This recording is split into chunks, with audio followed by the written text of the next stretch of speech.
Hello, it's Kelly with the Appalachian Booksmith. I've honestly not done much in the last year. This is a project I planned a year ago, and I'm finally getting into this project.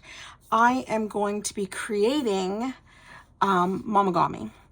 And Momigami is basically Japanese kneaded paper. It's kneaded to the point that it acts like fabric. Western-wise, it's used to bind books. In Japan, it was traditionally used for clothing. It's still used for clothing, umbrellas, wallets, purses, wrappings, and other things. It used to be the poor man's fabric. And basically, it's made by applying a strong paste or starch to handmade kozo paper. And kozo paper is basically paper made out of the inner layer of a mulberry tree. So the kozo was cheap. It was cheaper than silk or fabric. So people who were poor would buy the kozo paper, they would turn it into Momigami, and they would make their clothing out of it. The actual starch is called, I've heard it several ways. I call it konnyaku starch, and my understanding is it's from a dragon tongue plant. The flower, I guess, looks like a dragon tongue maybe, and it is the tuber underneath of it that they make the starch out of. And this starch isn't just used for making Momigami, it's also used in cooking. In Japan, they make noodles out of it and other gelatins and desserts and things like that. So it's easily available. I got this from Amazon and I didn't pay that much for it at all. So what they did is they would take the starch of the starch, they mix it with water, make a paste out of it, and then they would take the paper and they would apply it to one side of the paper. Once they applied it to one side of the paper, they wrinkle it up. And sometimes they'll leave it wrinkled up. Sometimes they'll unwrinkle it and let it dry. What happens is the wet side allows it to fold and bend, but the back that's dry, it's like it remembers the wrinkles. So it's important to only do one side. And after that, sometimes the next day they'd put paste on the other side and wrinkle it up. And you can also take it for days and sit and fold it and wrinkle it and knead it, literally knead it, scrunch it together and knead it, and turn it into more and more of a fabric. I'm going to also waterproof mine. So basically, in Japanese culture for probably almost 1,000 years, they have been using Momigami in clothing. And primarily, it was the poorer class that did it, because the wealthy class could buy silks, and they would dye the silks, and they would make their robes on the outside, and then they would line them with these colorful silks. So the poorer, I hate saying poor, but the lower class or common workers would take and they would buy silk maybe for the outside of their robe, and then they would line their robe with the Momigami. Buddhist monks used to make all of their clothes out of Momigami. They'd make themselves one robe a year out of Momigami, and after 1 year, they burnt it after they made themselves a new one. They would make it in single layers. Working class would have both layers of their clothing be Momigami. And what they would do is they would waterproof it. And they would waterproof it with this, which is a I can never say persimmon. Isn't that terrible? It is a persimmon tannin, and it's made from unripe persimmons, and they basically ferment it. I want to say ferment it, I could be wrong. And they make this liquid, and they would brush the clothing with this liquid, and the liquid is a rusty color. And so if you had plain clothing that was the brown and rusty color, it's because you couldn't afford the fabric, and everyone knew that it was made from the Momigami.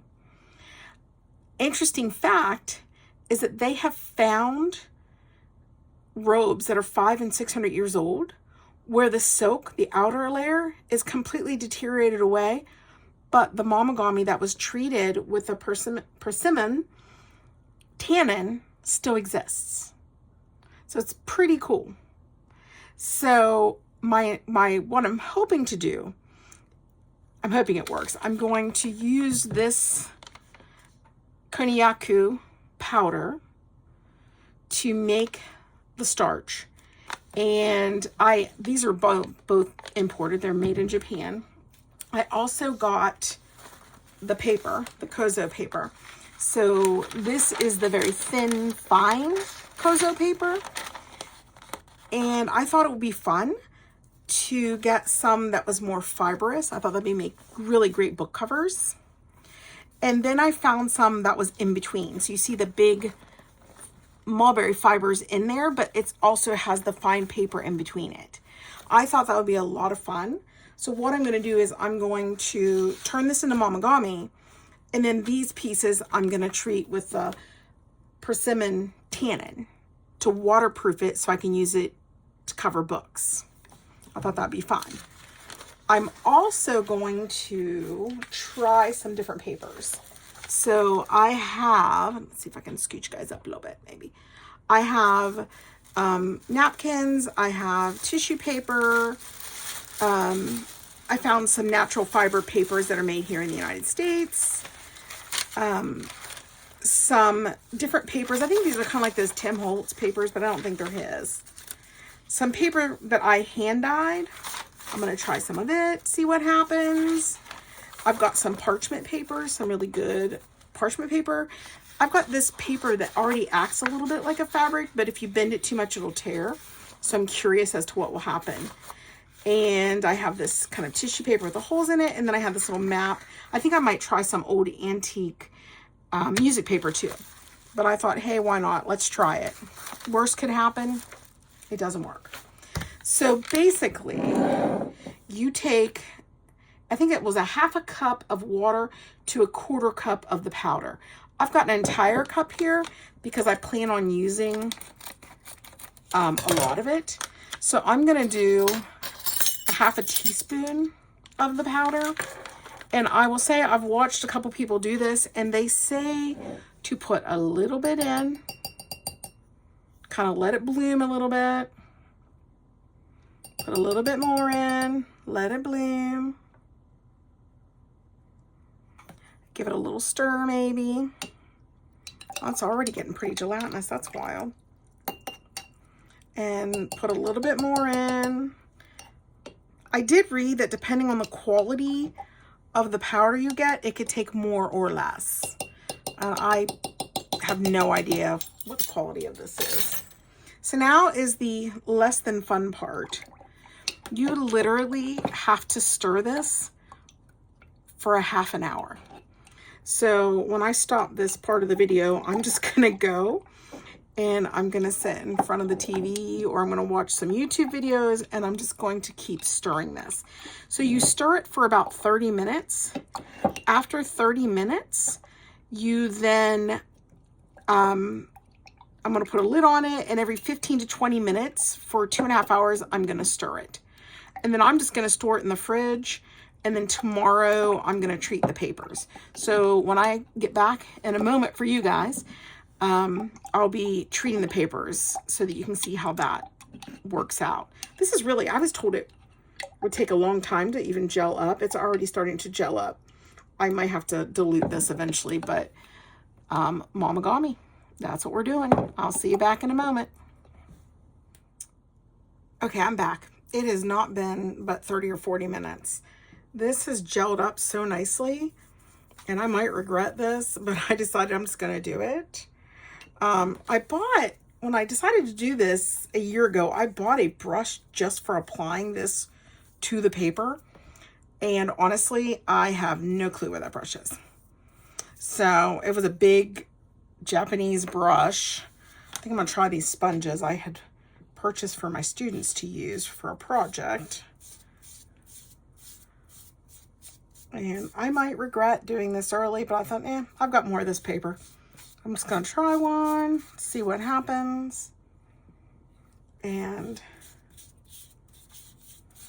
it seems to be drying pretty quickly, which there was a woman on that I watched who said hers dried really quickly, and other ladies took a little longer to dry.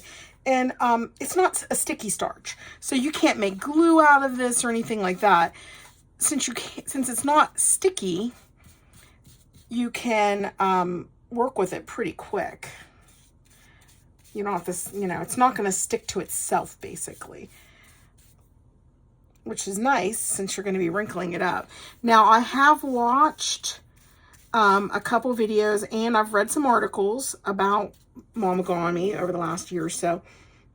And some people will fold up the paper once first before they apply the starch. Now, I'm not going to do that. I'll tell you why. Because this is that really fine paper.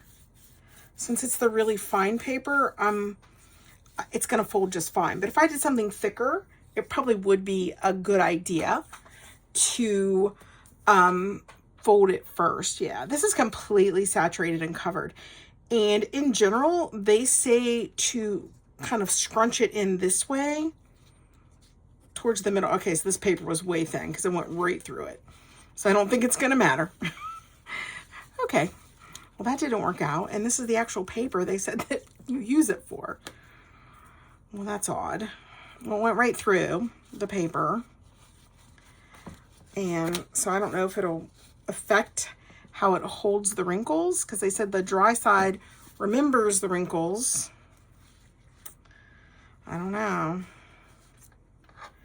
So you can see it's got the wrinkles in it. And I think I'm just going to kind of roll it back into itself and scrunch it up again. It wasn't hard to take apart. It's really not sticking to itself.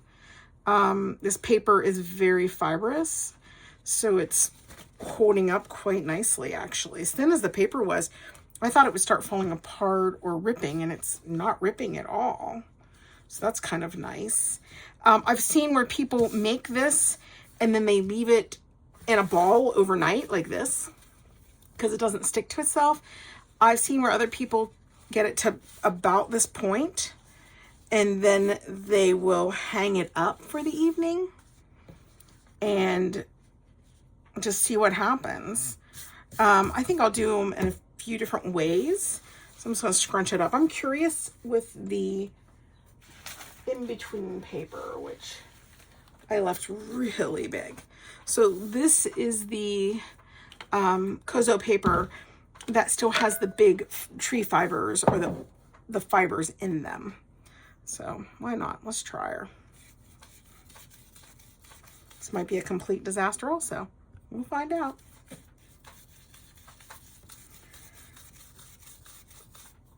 This is definitely going through to my table to clean it up as soon as I'm done with this. And I might be using too much. Not sure if there's a such thing as too much since you can reapply it and do it over and over. I'm not sure. This paper is beautiful. I'm hoping it takes on a really pretty rusty. I hope it works and takes on a beautiful rusty color from the persimmon tannin. Hey, I'm getting better at saying persimmon at least. There's something. Oh my gosh, I'm getting this stuff all over. I'm glad I made extra because I'm messy and I'm always a mess. It's just what I seem to do best, is make a mess. Get my drawing pencils out of the way so I can move this lamp. And after I get this one done, I'll turn it off. You guys don't want to watch me sit and coat all of these papers because it's going to be a while. And wrinkle them. And I'm going to take a few and wrinkle them first, then coat them and see what it does. And then I'll just, when I come back on here, I'll have them done so you guys can see them. I'll tell you what I'll do. When I get them done, I'll come back on so you can see them. And then I will treat some of them with the tannin.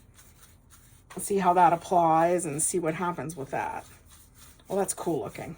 That's so cool looking. I hope this does something because I can see this as a book cover. This is absolutely gorgeous. Oh, and this is weird. It's damp on the other side, but not as damp as the other one was. Oh, and this one ripped. Maybe I should give it a moment. It's got a few rippy places in it. Give it a moment to dry. I've got a heat gun, but I'm afraid to dry it too fast. Well, I'm just gonna go for it. I've got more of it. Oh, it's ripping terribly. Okay, so this one was maybe a bad idea because this one's ripping horribly.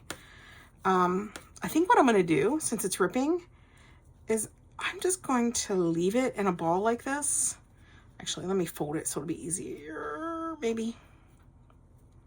Oh, I don't want it to rip. It is what it is. Maybe I'll do a smaller piece of this, because I think if I can get this to stay together, that'll be fantastic.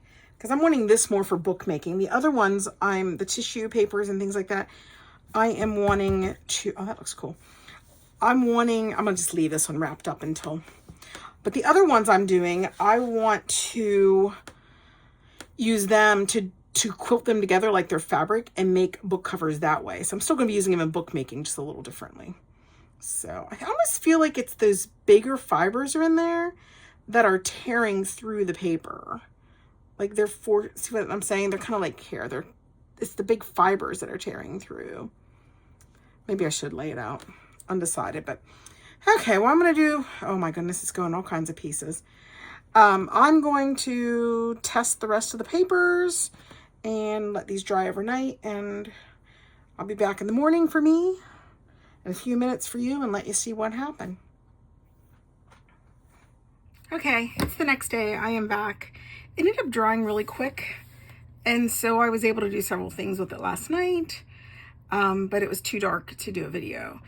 First off, I have to correct something. I told you that this powder was 1/4 of a cup to a cup of water. It's not. It is 1/4 of a teaspoon to a 1/2 a cup of water. So I want to make sure you don't use too much of the konnyaku powder, because you will basically have a big plastic blob if you would mix it in that ratio. So it is 1/4 teaspoon for every 1/2 a cup. So I did 1/2 teaspoon and 1 cup when I did that. So everything is done, and it was absolutely fabulous. I did have a fail, and the fail was these. These are single layers of paper towel. Or of napkins, and I took their back off of them, and it just wasn't enough. I think if I would have used the brush I'm supposed to use, I might have had better success. I'm not sure, but that probably has something to do with it. Here, let me try to fix that lighting. It's like creating a weird shadow. Maybe this will be better. Who knows? Okay, so now this one is also a paper or napkin, but it was a double layer, and it did really good.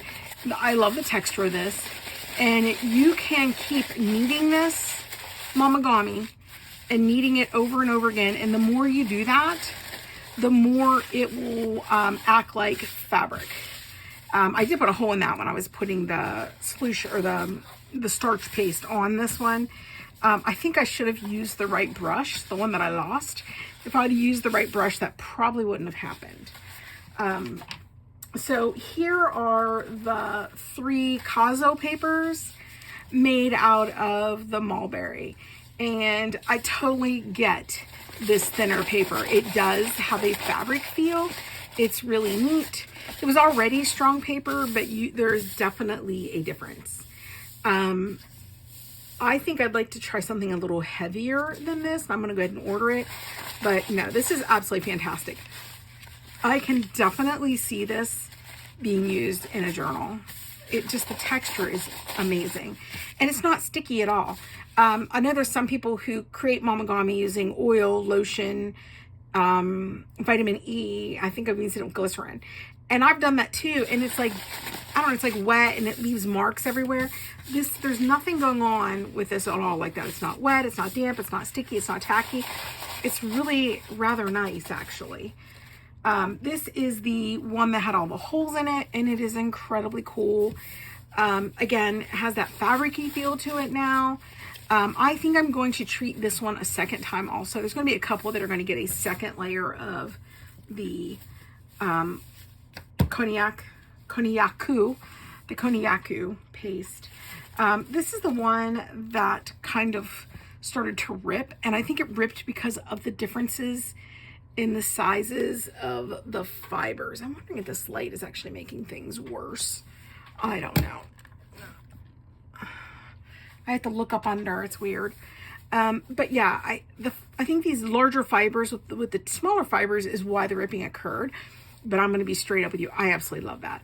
I could see doing a very distressed cover of a book and stitching fabric onto this to kind of patch it. I think that'd be pretty cool. I did some other things. I did some parchment paper, and it is phenomenal. And of course, this parchment paper was high-end parchment paper anyways. It was pretty sturdy. But again, look at this. I mean, it's not tearing. It's not ripping. It's just wonderful. I absolutely love it. And the more you do that, the softer it gets, the more like a fabric it gets. I did some tissue paper that I wasn't successful with. It was really tearing and it wasn't working out really good, but it still has this amazing texture. I have all intentions of using these pieces. They're going to be wonderful. This was a tissue paper that had holes in it, and I don't notice a ton of difference except that, you know, it's not tearing or anything. Now, I had these 4 papers. Some of them had fibers in them, and they are so neat. And they just feel like fabric. And they're not easy, like they're sturdy and they're strong. They're not tearing. And this one had fibers in it also, and it did much better than the other one. So I did several of these, and I love the sound, the crunchiness, the texture. To me, that is just absolutely wonderful. These were from a paper pad where the paper had almost a fabric feel to it already. And some of these pieces, if you didn't tell me, if I didn't know this was paper beforehand, I would assume that this was fabric. This one didn't do it quite as much. Of course, it's getting glitter from the other one, but look how beautiful that is. And that crunchiness, layering this in journals. I'm going to cut some of this up and sew it like a quilt and make a journal cover with it. It's just so wonderful and crunchy. And like I said, you can just keep doing it. This paper had a texture to it, but it literally took the texture away. But now it has this fabric-y texture that's pretty cool. I did have some success with some tissue papers. This tissue paper was a little bit higher quality, and it did really good. This paper did fantastic. I mean, this just, other than the crunch of it, it has the feel of a very thin fabric. It's wonderful. I have this matte paper, and it's wonderful. I mean, I have no complaints. This has just been absolutely fantastic. These are my hand-dyed papers, and they are beautiful because you can still see some of the texture. Here, tilt it towards the light. Some of the textures in there. And then on top of that, you have the texture from the Momigami. And again, there's nothing better than a journal full of crunchy paper that makes noises. I don't know what it is. It's just enjoyable. So this is music paper, and this music paper is easily 100 years old. And believe me, you cannot do this with those paper pads. You can't just crunch them up like this. Those old music books, I mean, because they will tear. And they tear very easily. You can see when I tore them out, I've got tears here, and that was from when I tore them out. Now, Momigami can also be ironed. So I went ahead and ironed this piece, and it's beautiful. It's absolutely beautiful. Still has that wonderful texture, that wonderful crinkly sound. It is fantastic. This was another tissue paper, and it's another one that I would believe it was paper if someone just handed it, or not paper, but fabric. I decided to do a couple sheets of scrapbook paper because I'm wanting to do a quilted cover out of paper. And of course, they would make a beautiful, like, quilting fabric. Sorry, I'm a little choked up. I was out in the woods cutting down mullein, and I came home and scrubbed it and cut it up and put it in the dehydrator so we'd have it for tea this fall. And I must have gotten to something because I've been a mess. I got into something. I know I was itchy. I must have gotten to thistles. But so these turned out really nice. Love them. You know, you can't take scrapbook paper and do that without it ripping or tearing. And I mean, it's just absolutely fantastic. Now, I took all of this a step further. And I went ahead and used the persimmon tannin, and I did check. It is fermented, and its specific name is called kakishibu. It just doesn't say kakishibu on here because I imported it. There is absolutely no English on this bottle whatsoever. I went ahead and took probably 8 or 9 pieces of paper, and I put the kakishibu tannin or dye on it, on the paper.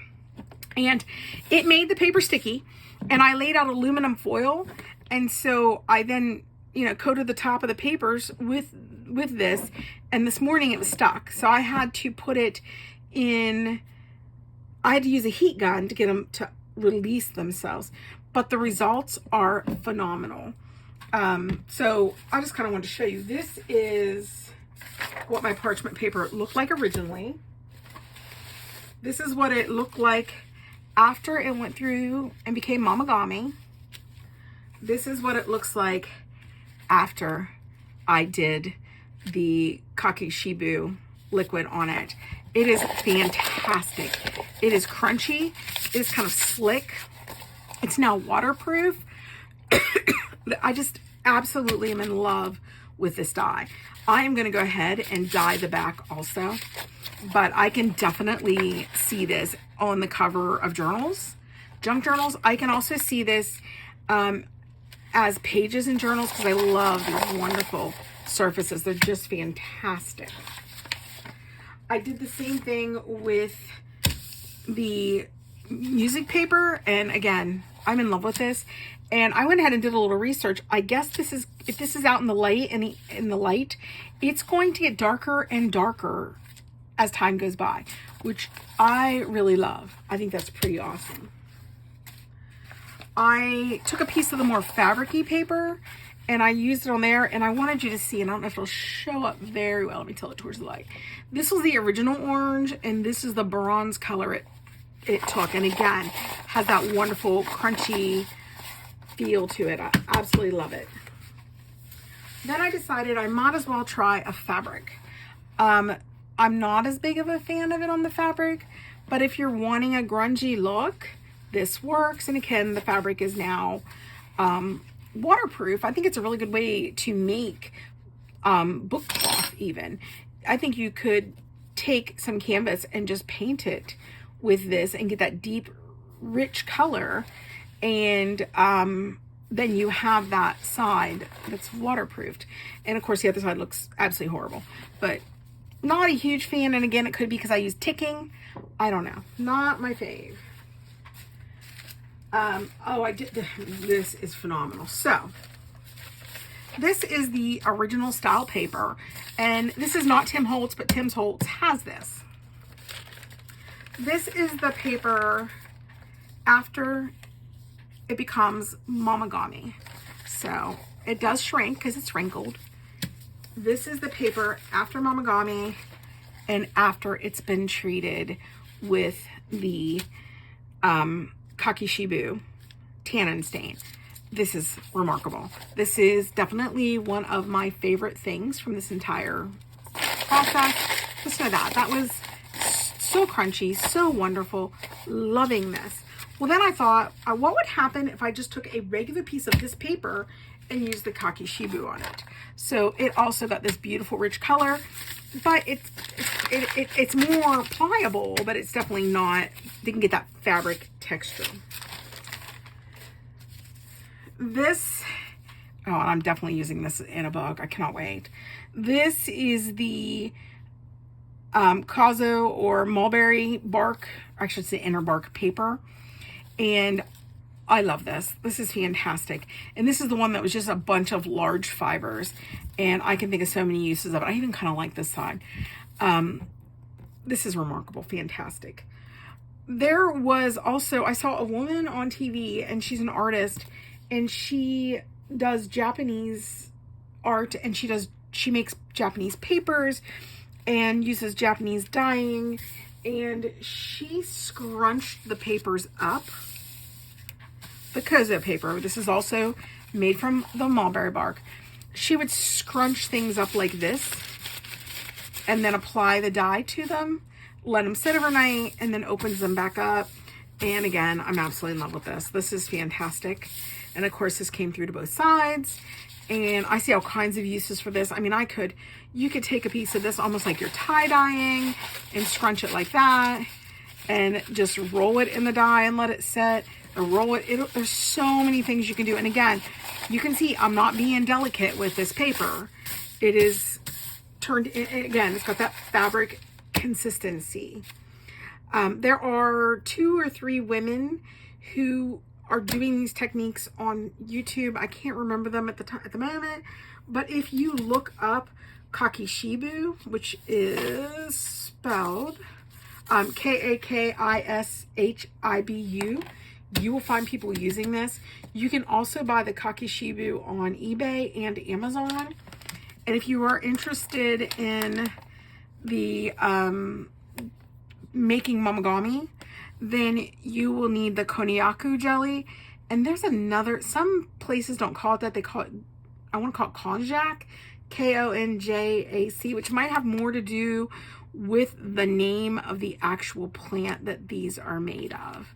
So, I mean, it's very accessible, it's very doable, and I'm in love with this. I cannot wait. It just inspired me to make a brown tone, very distressed crinkle paper journal. It's probably gonna be my next journal I make, and then I'm gonna do one that I'm going to literally cut fabric, sew it on the machine like a quilt, and that be the cover of the journal. So I'm a little excited. So I hope you enjoyed that. I hope you learned something from that. And I'm hoping you're inspired to try it, because this is really cool. This is very nice. And there's something to be said about connecting to an art form that is almost 1,000 years old. There's just something about it. And I mean, how wonderful were they to discover this, to do this? So enjoy it, try it. I know I have definitely enjoyed it. Thanks for watching.